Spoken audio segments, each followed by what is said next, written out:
Hello and welcome to the British Sitcom History Podcast. Brand new series for us. I'm Alan, this is Gareth. Hello, welcome back. And today, Gareth, as we generally do with the first episode in a new series, we're going to take on a bit of a classic, an old school classic. Well, we are taking on a bit of a classic. We're also taking on something that feels like a lot of potential potholes for us to fall into here. Yeah. So, yes, we are taking on Till Death Us Do Part from the 1960s and 70s. We're going to look at the original series. I'll talk a little bit about the sequels, but really we're focusing on the original series today, and that means focusing on Alf Garnett, of course. Yeah. And I think before we get into it, we're going to talk about this in much the same way as we have about other things in the past, and we'll pick a specific episode. But we've over the last couple of series we've done, we've tackled various old school sitcoms, and there have been things. Our little mantra has been, "Oh, it was a different time." Yes. I think we're going to be saying that quite a lot, and probably best up front to say, we're not going to shy away from that. We're going to try and address it. But it feels like I want to try and talk about this, about how I experienced it watching it in the last couple of weeks. And just try and be honest about some of the things I didn't like, some of the things that sort of perhaps made me laugh that I felt a little guilty about laughing at, and some of the things that still work, because it's not all just 25 minutes of racism. No, quite a lot of racism though. Quite a lot of racism. Yeah. When we say, "Oh, it was a different time," we're usually highlighting a line or an element or something. But this is integrated into Till Death Us Do Part. Very much so. It was designed to be provocative, even for the 60s. And that's saying something, because the 60s were a different time. So where do we start with this? Shall I give you the basic details of the show? Yeah, let's start where we normally would, and just tell me about the background. So Till Death Us Do Part started out as a comedy playhouse episode, as a pilot. That sounds familiar. Yeah, as we've seen with quite a few others, at Steptoe and Son specifically, that we looked at. That went out in July of 1965. Largely the same setup. It had we didn't have Dandy Nichols in at the time. It was Gretchen Franklin who was playing. Oh, really? From EastEnders. The wife. Yeah, but she couldn't do the series due to some theatre commitments she had, and so that's why Dandy Nichols was brought in. Other than that, the only kind of significant difference is that in the pilot, the family's name was Ramsey. Alf Ramsey. Why does that? Oh yeah, it's a football manager. Yeah, yeah, of course. I thought that name sounded familiar. Which they changed because that just a bit of a distraction, that, isn't it? Yeah. Apparently, the name Garnett came from Garnett Street in Wapping, which was where they lived, basically. But it was the name of a street down in Wapping. But yeah, I mean, the pilot, Derek Nimmo's in it. Of course he is. Colin Welland's in it, but it doesn't exist in the archives particularly, so I think there's a clip somewhere, but you can't see that, unfortunately. It would be interesting to see. However, the pilot was a success. They created the series, and the series itself started in June 1966, so about a year later.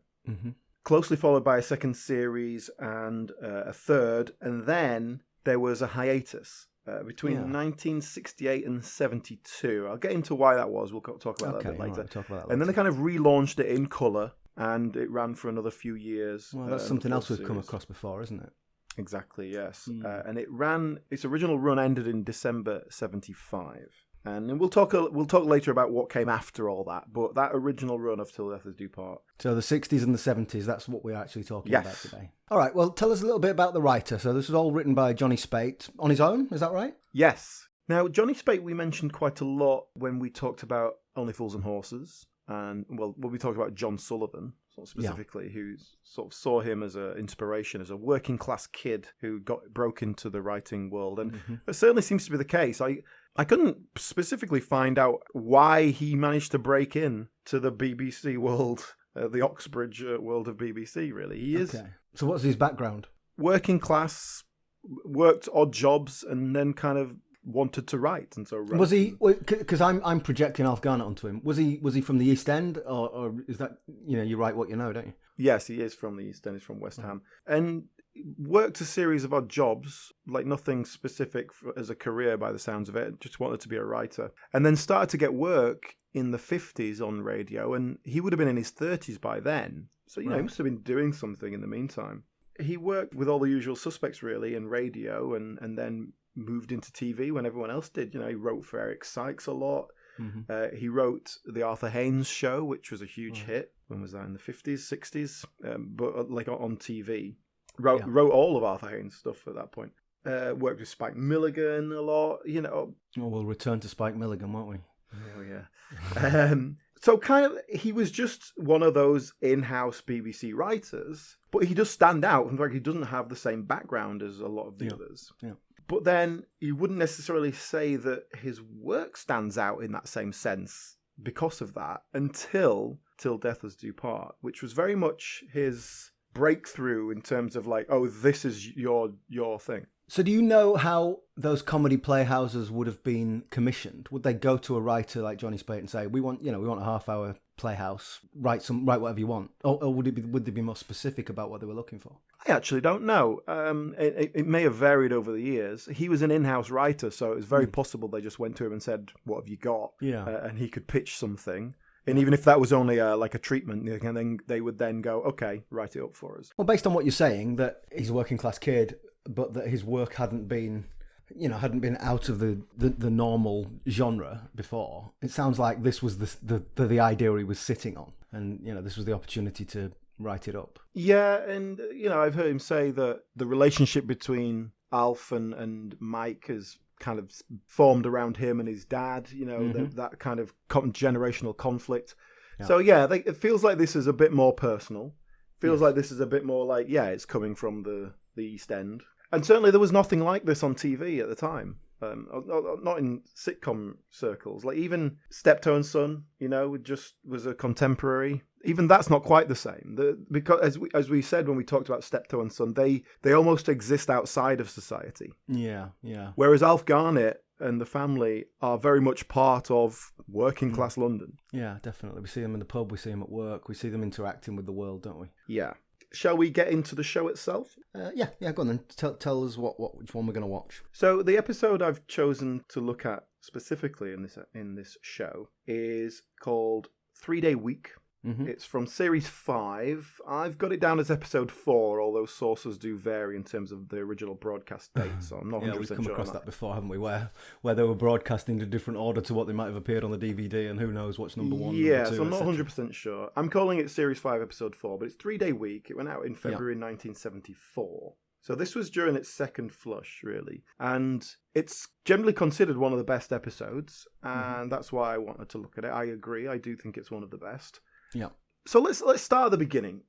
We have Till Death Us Do Part as a series, and we have our stock characters. So let's talk about our characters. So Alf pulls all the attention, doesn't he? He's very much the central character. But this is an ensemble cast. You've got the 4 of them all live together in that house, and they're all major characters. Yeah, I think in the original setup, you've got Alf Garnett, who is a kind of old-fashioned right-wing working-class Tory. Yeah. And then you've got his son-in-law as the firebrand, lefty, liberal, borderline communist. Yes. In the 1960s.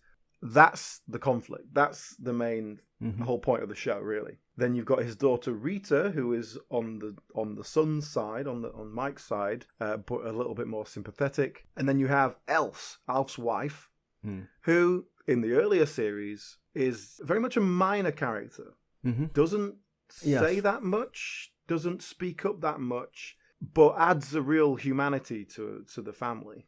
We're going to talk in detail about Alf's views and opinions, and we can go into the whys and wherefores of that. But ultimately, my take on this is that Alf's a bully, and he rules that house, he rules that roost, and it's his domain. And he's basically had it all his own way until Mike arrives, until Rita gets married and she brings this new presence into the house, who's frankly not taking his bluster and kicks back. And that frustration, that anger, that bully being challenged is the root of the antagonism. That's where all the comedy comes from. Yes, I agree with that. And I think that Alf is a bully in the sense of if you stand up to him, he hasn't got anywhere to go. He is all bluster, but he doesn't fall apart as soon as you challenge him. But he doesn't have anything to back it up with either. But he loses because he's got no substance. So whenever there's a confrontation, he is always the loser. He always comes out humiliated or beaten. Even though, yeah, you're right. He doesn't surrender. He doesn't admit defeat. But he is the sucker. Which is certainly, from Johnny Speight's point of view, very crucial to how this show works. That Alf Garner is the loser, and we'll get into that as well, I think. Yeah, sure. As the series went on, just to give the basic history, so those early years, black and white recordings, and a lot of those episodes have been lost, as we see so much with these early BBC things. But for the large part, and you can get the box set these days, there are recordings of most of the episodes in some sort of slightly off-air recording, usually fairly poor quality, and some of them are audio only. Really? But they include them on the DVD just for the sake of completion, so you can listen to the episodes. Okay, that's good. And those earlier series, so what I'll say, series 1 to 3, that for my money is Till Death Us Do Part. That's what it was and what it was designed to be and what it was. That series in that time, and I think it exists in that time very well. So, you have Alf, and you have this young couple who live in his house. Obviously one of them's his daughter. And they are the voice of the liberal youth. And it is something we can all relate to. We've all been a young person in our parents' eyes. Yes. And we've been to that point where we're like, hang on, I'm an adult now, I have my own opinions. Yeah. But your parents aren't going to see you in that way. I think there's a generation gap there, which is a regular source of humour in across many things. But I think what we've got here is this idea of conservatism versus progressivism. But when I say conservative, I don't mean as in the Conservative Party, small c. So, the status quo. Alf likes things as they are. He doesn't like change. And, Rita getting married and bringing this socialist into the house is this huge disruptive change, which he doesn't like. Layered on top of that are all the things that conservative people don't like, specifically immigration and socialism, all other things in the 60s, which were these creeping, changing things that he doesn't like. But ultimately, he doesn't like things to change. He wants the status quo to remain as it is. That's what it all comes down to. Yeah, I agree with that. And I'm probably going to reference Steptoe and Son about 400 times during this episode. Yeah, no, well, I always do, so that's fine. But here it's relevant. You just do it. You just do it out of habit. If we talk about Albert and Harold, their generation gap, and Albert likes things the way they are and doesn't want them to change, even though his life is quite miserable. I think with Alf Garnett we get a similar concept, but I think he's very happy with his life. And all he can see from change is people trying to take things away from him. Yeah. And Alf Garnett works at his best when you can sympathise with him, not necessarily agree with him. His arguments work best when there is a line of logic to them. And I think for the most part, he has that. You might not agree with it. Yeah. And it might be, founded on untrue principles. But in his head, it's completely true. He's not lying to himself. And so, when he says like, just to sort of use a stock phrase, they're coming over here taking our jobs. If you work in an area and people from outside of your community are coming in and taking the jobs, that's true. That's a threat. Yes, that is a threat. Yeah, and it's like, well, hang on, my friend's lost his job and now someone I don't know has got that job. Why should I like that? Yeah. And I think this character works, and any character like this that you don't necessarily agree with is going to work best in those circumstances. And I think that is what Johnny Speight is very good at in terms of writing this character. Those early series were plagued by problems, specifically Johnny Speight problems. And that problem was not delivering scripts on time. Oh, really? Yes. To try and keep it topical, which, that's another thing this show has. It really is very topical. They're talking about political processes of the day. He was writing right up to the last minute and often not writing at all. And so what you get in those early series, as much as it must have been very frustrating for the producers, is actors who are excellent and who are inhabiting their characters, improvising off what can often be quite a basic script. And I love it. The energy that comes across in these early series. Yeah. It feels like a play. It never quite feels improvised. It feels like there's enough structure to it, but they're talking over each other. It feels like they're genuinely arguing. we'll get into the actors as well, but Tony Booth, who was a left-wing liberal firebrand, Yeah. Another thing. You have your republic.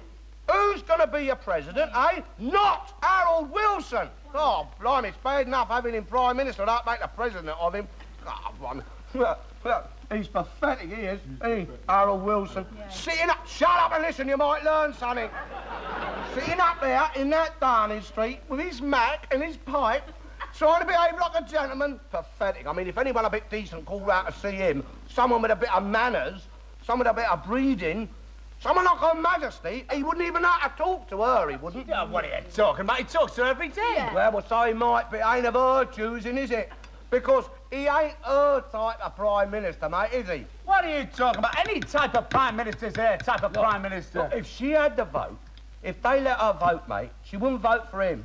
She'd vote for one of her own class. That's who she'd vote for, one of her own party. Oh, one of her own party, eh? One of her own party? Well, which is her party then, eh? Well, it ain't the bloody Labour Party, is it? Well, it's funny you say that, Alan, because I was going to ask if they'd been recorded live, because exactly that same thing. There's a few times where they'll stumble across a line, and it's all right. It doesn't take you out of it, but you think, oh, you don't normally see that. That would normally have been tidied up and redone. And I just wondered if they were short of time, perhaps short of script is the answer. Just not rehearsed enough. Yeah, but it's just if it's not tightly scripted, there's going to be those little bits like that. But but I love it. I absolutely love that because it's something that can go wrong very quickly, but it's got the right energy, and these actors obviously just hone in on it really well. And as we've said so many times, I think really the great secret to success for this show is the casting.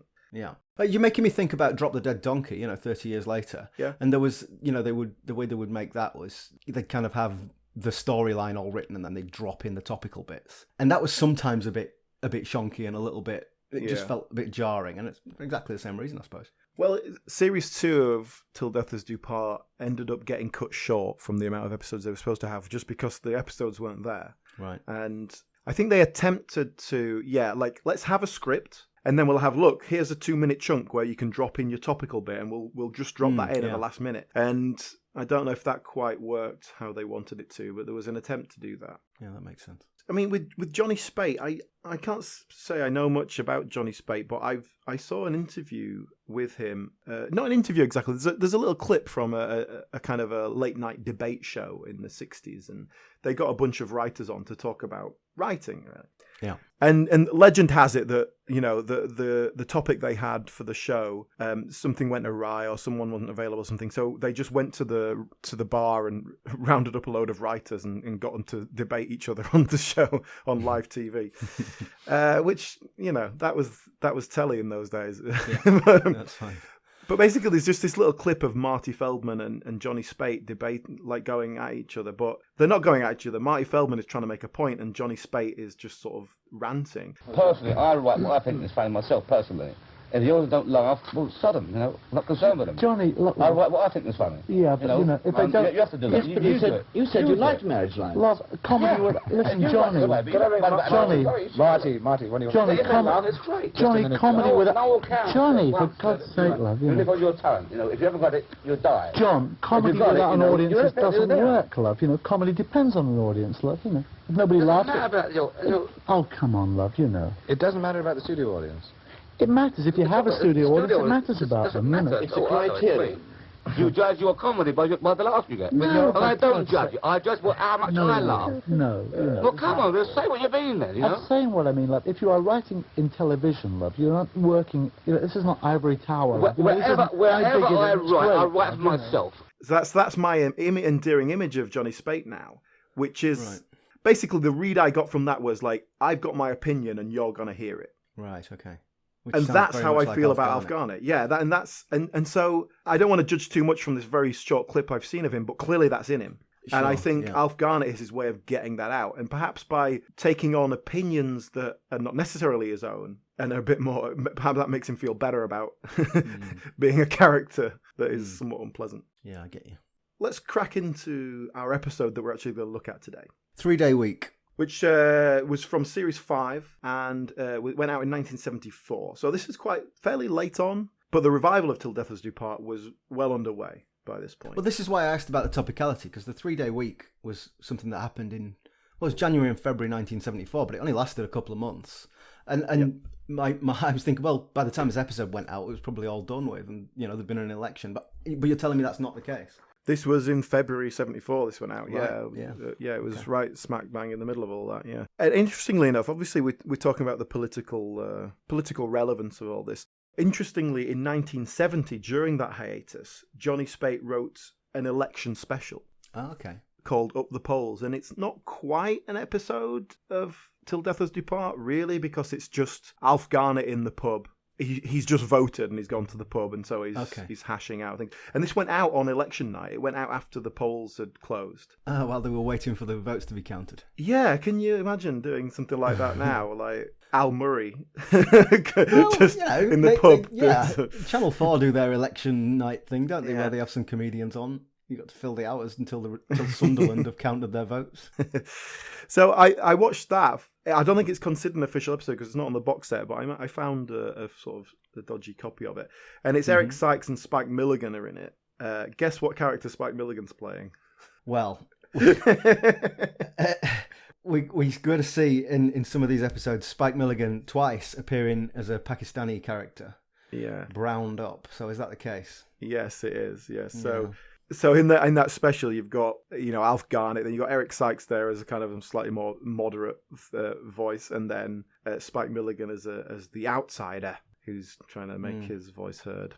So you can imagine the sort of fun they have with that. But it's all just set in the pub, and it's mostly just Alf Garnett on a diatribe. But I just found that very interesting that they were doing an election special, and like I said, that was in the hiatus of the show, and they were carrying it on. There were a couple of films as well. Yeah.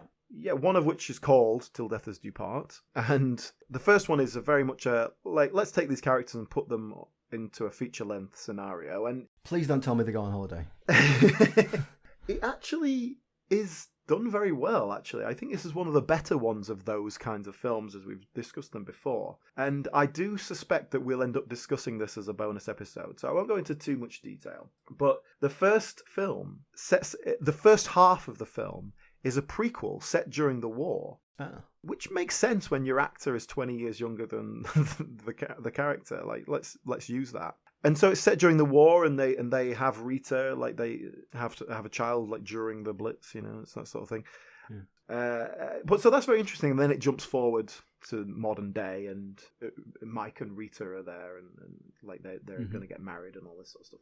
But it's basically in keeping with the show and works on that level. And the plot driver for it is that their little crappy terraced house that's never been any good is going to get knocked down. And so they've all been moved into big high-rise flats. But I think that works really well, and it puts it into that time and place of these old houses getting knocked down and people being moved out into council flats and stuff.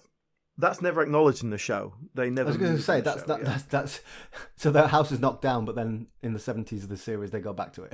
Yeah, it's just the films often in these cases are in a separate timeline, and this seems to be the case. That's fine.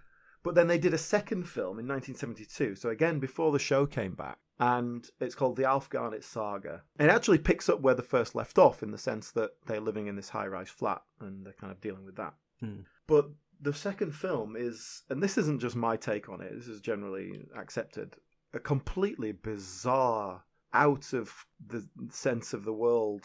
Basically, Alf Garnett is Alf Garnett, and he's kind of there doing his thing. But the problem is, Tony Booth and Una Stubbs didn't come back to do it. They weren't interested, probably because they read the script. And so they recast the characters of Mike and Rita with different actors. Which, again, that's going to be a problem straight away. They're still called Mike and Rita, so as far as I understand, they're supposed to be the same characters, but they bear no relation to the previous characters whatsoever. They are totally different people. And the main plot, in terms of their character, is that they fall out because Mike is basically just having an affair. He's just sleeping with other women all over the place. And like he's got a mate, and they go around like going, "Oh, look at that crumpet," and it's like a very crass 70s comedy, sex comedy style. Rita sees Mike with another woman, and so she's upset, and she is consoled by Kenny Lynch, who is just there because he's doing a turn. And because he's black, presumably that's going to cause us a lot of hilarity. Yes. So she goes off with him in his Rolls Royce and doesn't. Is he come playing home himself? all night. Yeah. Okay. And doesn't come home all night, and so Mike is outraged because she's gone off with a black guy specifically, rather than she's gone off with another man. And I'm not going to say the word, but he uses words that Alf Garnett would use, and it just doesn't make any sense at all. Like the fact that the two would be like the fact that he's playing away and she's upset and she goes off with someone like doesn't really fit with their characters as we know them anyway. But if you were going to go big with some sort of big plot point for a film, maybe you could do that. But the fact that he just reverts to straight out racism as soon as he finds out it's a black guy, it just doesn't make any sense at all. I don't know what they were thinking. It very much undermines the character, doesn't it? You know, if we're saying that he's this progressive and you know. Like, even if you were going to do that, even if you were going to do as like when push comes to shove, he's got his own, he's still got it in him. It's not done subtly in that way. It's just like, here's my racist ideas. Like there's no turn on it at all. It's really weird, and I honestly thought Johnny Speight can't have written this. There's no way he would have written this as characters, but apparently it is his writing. So I don't know. I don't know what that deal was. Obviously, I guess at that point they didn't think, this is going to come back for another series. So maybe it was just like, do what we want with it. It doesn't matter. But yeah, I mean, it is a famously terrible film. But let's just jump forward again to 1974 with our episode 3-Day Week. Okay, Gareth, you're the cultural historian here. So tell me what the 3-Day Week is. Well, the 3-Day Week was the Conservative old Ted Heath's response to the miners' strike. So through the winter of 1973, the miners had been on strike, and like the railwaymen were on strike, and it wasn't quite a general strike, but industry was in a bit of disarray. The workers were out on strike, the unions were out, and essentially they were struggling to keep the lights on. They were struggling to generate enough electricity to keep Britain going. There were rolling power cuts and so on. And so the 3-Day Week was companies could only operate for 3 days instead of the 5 or 6 that they would have been operating for. So they had to shut down for 2 days a week. So it didn't actually affect people's homes. You know, it wasn't that you weren't allowed to use power at home for a couple of days a week. But it did affect people in that, they weren't working, they weren't earning. And things like BBC and ITV had to finish early, and they sort of took it in turns each night, which one finished earlier. So It did, it really impacted people's way of life and the way that they lived. And this kind of went on for a couple of months, you say? Yeah, it basically lasted a couple of months. Heath called an election in February 1974, and so things went back to normal. This is Heath famously launched this election campaign on the question of who governs Britain, to which the answer was not you, mate. And Labour won a minority government that month, but then there was another election later in the year which Labour won a majority. Ultimately, it was a political gamble that Heath took, which didn't work out. And, later, a couple of years later, he would lose the leadership of the Conservative Party to Thatcher, and the rest is history. What I like about this episode is that it boils all of that down. It really addresses all that, what was happening in the news and happening in the country, but it boils it down to the level of the household, which is exactly how Till Death Us Do Part works best. So the gist of the episode is Alf comes home and he's not got any dinner. Else hasn't made him any dinner. And her response is, well, I'm on a 3-day week. I'm not working today. And, there's a few great lines about that. When Mr. Heath ain't talking about housework, he's talking about industry. And, she's making reasonable points that what she does is work. Domestic work is work. And that why should she be any different? And that conflict is what drives the episode. Yeah, and like I said, I think Alf Garnett is at his best when you can at least sympathise with him. And, he's done a hard day's work and he's come home and he expects his dinner. That's not unreasonable. Well, it's not unreasonable when you look at that, but the way he behaves makes it very quickly unreasonable. And this is my point about whenever there's any notion of feeling sympathy for him, he's a bully. He's horrible. He's horrible to the people around him. And you just think, sod you, make your own bloody dinner. Yeah, but here's the other issue as well. Alf Garnett is the sort of, and I think he even says so much in this episode, Alf Garnett is the sort of man who thinks he's a good husband because he doesn't hit his wife. Yeah. In his world, in his community, in his time, that is pretty good. In his eyes, that's a perfectly valid argument. I know what you're saying. What I can't accept is the way he's ranting and screaming and just, calling her names and just being horrible about it. I think, that I lose sympathy for him there, even in the context of the times. Boiled potatoes! I don't go out to work, I come home and sit down and eat bloody boiled potatoes! Go without them. Going out? Yeah. Going out? There's nothing in this house that bloody will going out. There's nothing in that bloody kitchen at all. There's not even a bit of bread out there. Well, if you want things in the kitchen, you'll have to give me more money. I give you money. I'm giving you money all the time, like every week. I give you bloody housekeeping money, don't I? Where's that? In your bloody purse, I suppose, because you're too bloody idle to go down to shops. Why it works in terms of context of a show that is ultimately supposed to be entertaining is because of Dandy Nichols, who plays the wife, Else. And that's kind of why I picked this episode, because it's a very Else-heavy episode, and she is the beating heart of this family. And frankly, she's the only person who's even remotely likable in the whole show. Yeah, so the dynamic at play here is where, like I say, Alf's ranting and raving at her, and she's just sat very quietly, very small, and just sort of absorbing it and throwing back little conversational. She's basically winding him up, but she's got him wrapped around her finger, and she knows she's controlling him. And I'm going to do it now. I'm going to give you my Steptoe comparison. I think here, this interaction between Alf and Else it really reminded me, when we did the Christmas special recently, of Harold Steptoe ranting and raving and throwing himself around, and Albert just sat there quietly, just absorbing it all and kind of calculating his next move. I thought there was a lot of that there. Yeah, I see that, yeah. I think this development of Else, that where she's got a little bit more about her and she can give it back a little bit, albeit in a very different way, is really important because, again, I think one of the most vital things to keep Alf Garnett acceptable as a character is the fact that he's largely impotent. That rage is just bluster. I'm laughing because I've written down the words impotent fury here. So I completely agree with you. Exactly, yeah. And I think that is crucial because when he is just a bully and you see him bullying someone, you see him bullying his wife and she'd be downtrodden, that's very unpleasant.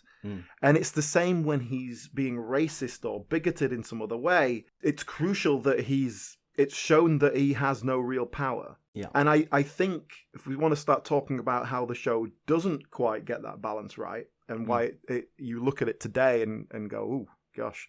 I think that comes down more when he's talking about racism rather than how he deals with his wife or with women in general. And the reason for that is that although he'll often get his comeuppance, so he'll be talking about black people in some disparaging way, and then it turns out there's one stood right behind him. That kind of comeuppance is always a little bit of embarrassment. That's about as bad as it gets. But you know that when he's at work, he's going to be treating people of a different race in a different way, and it's going to affect their lives quite considerably, and he might have the power to give that person a job or to help them out in some way, and he's not going to do it. And I think we understand that within this society he does have enough power to affect his racist ideology, and that is a problem. And why even back at the time in the 60s and 70s this was a controversial character. Yeah.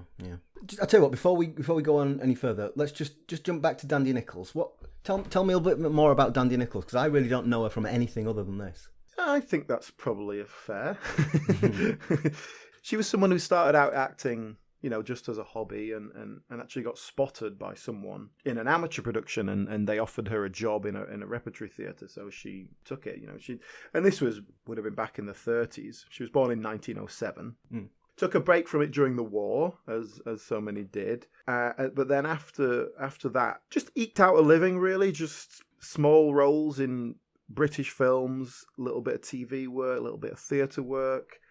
Fairly unremarkable. And then Till Death Us Do Part was obviously the big breakthrough. So then that break in the 60s, and obviously that was steady work. So for the next 20 years, there's various iterations of this program which she got to reprise the role. But did she do anything else of substance? Not that's been well remembered particularly. She did a bit of work with Patricia Hayes, who we'll talk about later because she becomes a regular part of the show. Yeah. So they did a thing called Tea Ladies with Molly Sugden, which was about the tea ladies in Westminster. Okay. Which was written by Johnny Speight and Ray Galton, actually. That's interesting. So was that topical as well? That sounds very political. Yeah, but that was just sort of a failed pilot. It never kind of went anywhere. Okay. And did a show in 1971 called The Trouble with Lillian, which again was with Patricia Hayes. But kind of none of these things really took on. And in fact, even by the last couple of series of Till Death Us Do Part, as we'll see when we go through it a little bit more, she's not in the last two series due to ill health, basically. Right. But then she did come back for the sequels to Till Death Us Do Part. In Sickness and in Health, I remember watching that as a kid. Before, I didn't even know that Till Death Us Do Part was a thing then. I didn't realise it was a kind of a remade thing. Yeah, she was in the first series of that, but then again dropped out. Well, she died, didn't she? Yeah, she died. Yeah, dropped out. Yeah. Yes, and she was in her 70s by then, but basically when she achieved great success in Till Death Us Do Part, she was already at an age where you want to be thinking about retiring. She was pushing 60 when the show started, and so by here she's already 67, 66 right. Maybe when this episode we're looking at. So it's not so much talk about what she did afterwards, but what did she do before, in which she was just I didn't realise she was that old, to be honest. That's interesting. So, in our episode, what was also interesting to me is that whilst Else is kind of just quietly absorbing it and throwing things in and just winding him up slowly, it was also interesting that Rita, Eunice Stubbs' character, his daughter, is kind of laughing at him. She's giggling into her sleeve and she's sort of laughing at this silly old man. Our listeners will know the way that we do this is you watch every episode, and I've just watched a selection. Basically, I've watched 6 or 7 episodes from across the series. And my perception, and you correct me if I'm wrong, my perception was that initially Rita's sort of just giggling to herself quietly about her silly old dad. And as time passes, it becomes much more openly laughing in his face and being a lot more dismissive of this daft old fool. Yeah. The relationships in the early series are very much Alf versus Mike. And then Rita will back Mike up largely. But then will occasionally go, hang on, that's my dad. Yeah. Stop picking on him, kind of thing. Yeah. The way I see Rita as a character is someone who's been brought up in this household with her dad and perhaps, in the usual teenage rebellion kind of way, doesn't necessarily believe everything he says anymore. Then meets Mike, and now he's the one who's feeding her all the political information. I don't get the sense that she's out there doing this for herself. She's been fed through her father and then through her husband. Yeah. But it's never as simple as, she's just parroting so-and-so or so-and-so. But she's absorbing their processing of politics rather than kind of going out into the world and getting it for herself. Again, that's quite typical of people at the time, of a lot of people, not at the time of all people. You kind of take influences from those around you, especially if you know someone who is very passionate and persuasive. Well, I think, I mean, you're right there, but I'm just talking about domestically. Within the family unit, she defends her mum from her dad constantly. And, in this episode, jumping ahead, the punchline here is essentially Else is manipulating Alf into getting this new coat. That's where we're heading with this. And I don't know if Rita knows that or not, but she is helping. She is sticking up for her mum against her dad. And I think that's probably something she's done her whole life. Oh, yeah. Yeah, definitely. But there is a point in this episode where Mike starts to have a go at Alf, and she goes, "Oh, just shut up, will you?" Yeah. So, because it's right after Alf has made for him, quite an impassioned speech about, "Hey, look, I did the best I could. I brought you up, didn't I? I did the best I could." Mm-hmm. And she's genuinely touched by that. And so when Mike's about to have a go, she just goes, "Oh, just shut up." Yeah. And I think she is just a bit sick of it all by a lot of the time. I think what a major change that took place over the course of the series, a crucial change that I say affects it negatively, is that Mike and Rita go from being a young, liberal voice of the youth couple to a man and wife in their 40s with a child who can't even afford their own home. It changes the nature of those characters so considerably, and in a way that is completely realistic. People grow up and change, but it changes the dynamics of the family and specifically with regards to Mike. He's no longer this passionate voice of the left. He'll still stick up for things and put forward the left-wing view, but it's just not the same. He's just a broken down 45-year-old man. But also, it's not.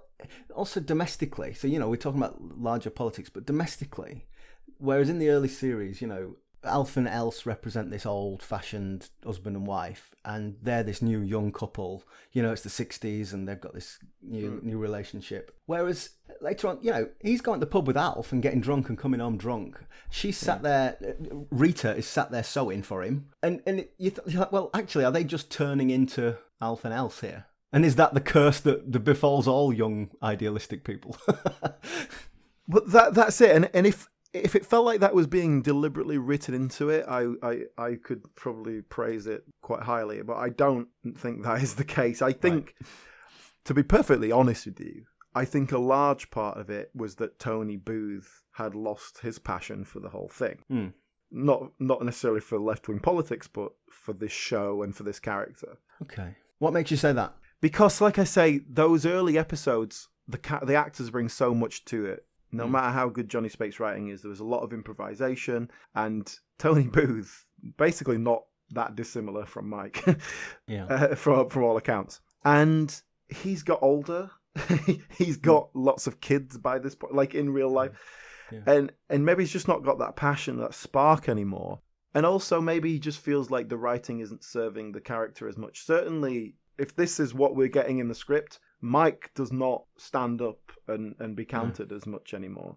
And like I say, I don't think that's a deliberate reflection of a man growing older. I think it's just a writer and your principal actor who really enjoys this principal character. And I was just going to say that. Do you think that Johnny Speight, having launched this character into the world, people know who Alf Garnett is? They don't know who Mike is. And so perhaps consciously or subconsciously, Johnny Speight is writing, it's becoming more and more the Alf Garnett show rather than this family drama. Yes, but I think just to state it like that makes it feel a bit too extreme. It's much more subtle than that. But yeah, I think there is an element of that, yes.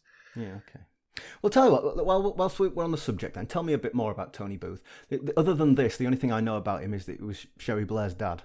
So I don't really know him as an actor from anything else. Yeah, again, this is definitely what he's best known for as an actor. But Tony Booth had such a classic 1930s upbringing. Like, he spent a year in hospital with diphtheria as a child.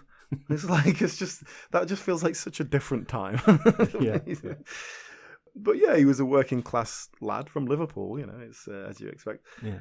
A smart kid, aspirations of going to university, and then his father suffered like quite a bad injury, like I think a work injury, and so he, as this young man, had to go out and get a job and help support the family. Again, something that seems so old-fashioned now. Actually, started acting during his national service. But then he thought, okay, this is what I want to do. Joined Rep for several years, and again, then just sort of started breaking through little roles here and there, small film roles, small television roles. And this show was the breakthrough. And then during the 70s, he did 4 Confessions of films alongside Robin Asquith. Yeah. So that's the sort of level he was working at, I suppose. I think we look at a lot of sitcoms from the 60s and 70s, and there's a big crossover between sitcoms, carry-on films, and the Confessions films. They feel like sort of honorary sitcoms sometimes. Yeah, exactly, yeah. And that's it, really. I mean, he never had another role like this in terms of something he would be well recognised for. In 1979, he had a serious accident in which he was set on fire and was very badly injured. And that was what reconnected him with an old flame, dare I say that, in Pat Phoenix. Oh, I didn't know that. So famously, they were a couple. And not that famous. Oh, well, you didn't know. No, maybe you're right, but I didn't know that. Okay. Yeah, they were a famous celebrity couple in the 80s. And so when he was recovering from these burns, he kind of went to her for, could you look Solace. after me, please? Yeah. And then they'd been together previously, I think. And then they stayed together until her death about 6 years later. And she died of lung cancer. And she was a big celebrity at the time. Elsie Tanner. Yeah, exactly. So they were a bit of a celebrity couple back then. And then, of course, in his later years, he was sort of primarily known for being an annoying father-in-law who would keep calling out the Prime Minister for not being left-wing enough. Yes, I do remember that. In the late 90s, I was into politics. I was a bit of a political junkie, and that is genuinely what I knew him for. Like, I knew he'd been in Till Death Us Do Part, and I might have seen the odd episode, but I wasn't familiar with it. Yeah. So it's interesting to me that, you know, he had this... What I wanted to know really was, did he have a great career as an actor, or was it a little bit like Dandy Nichols? Was this was the headline? This is the headline, yeah, very much so. But a big enough headline that he got plenty of work after that. Yeah, no big title roles or anything. I read somewhere that he was the president of Equity for a while, which kind of adds up, doesn't it? Although I couldn't actually confirm that with any dates or anything. But... And then, yeah, in his very later years, suffered ill health very badly and had Alzheimer's and that sort of thing. And he had 8 daughters. Oh, really? So one of them was bound to do something notable. I was going to say that that's a netball team, isn't it? But I must confess, I don't know how many people are in a netball team. He had 8 daughters with 5 women. I think only one of them he was married to, but he seemed to... Jack the lad. A bit of a Jack the lad. But to be fair, most of these women seem to be long-term relationships that he just didn't marry for whatever reason, as opposed to flings. Although he did get married 4 times as well. So, you know, he put himself about a bit. That's good. That's He's interesting. a long-haired lover from Liverpool. I do like the idea that, you know, Mike is often called out for having long hair. And he's not got long hair. His hair isn't that long. I mean, it's if only you think about when this started, 1965, that was when the Beatles were in their prime, and you know they were these long-haired mop tops, and you know, you look at them, and you think, well, it's not really that long. It's just not high and tight like they're doing their national service, which is unacceptable in those days. But that's an interesting illustration of changing social mores. So you look at Mike's hair in those first series, or you look at Paul McCartney's hair in 1965 and think, that looks quite tidy. But that was completely beyond the pale for someone like Alf Garnett in 1965. But that's it, isn't it? Like, in those early series, like there's an episode where he comes home and he's dressed, you know, he's got this particularly fashionable clothing on, like a tunic thing, and Alf is absolutely appalled. And the fact that, you know, he's got his peroxide blonde hair and all that sort of stuff. But in these later series, he's, a man in his 40s who never gets off the settee. And so when Alf says you're a scrounging, you know, layabout, it rings true. Yeah. He's not wrong. And it loses the spark there. And like I say, I don't know how much of that was Tony Booth definitely had lost the spark. It is interesting looking at Mike and thinking, 15 years ago I was a young firebrand, and now I'm a middle-aged man with a mortgage and a teenage boy. You grow up, don't you? You change as you grow up. Everyone does. Yeah. Does that mean I'm going to be Alf Garnett in 15 years? And that's all we have time for this week. Thank you very much for listening. Please do come back next week when we will continue with our episode. We'll also talk about the career of Una Stubbs and get a bit more into Warren Mitchell. And we will continue to try and tackle some of the thorny issues that Till Death Us Do Part presents. In the meantime, you can look us up on social media. We are at BritcomPod on Twitter and Instagram. See you next time.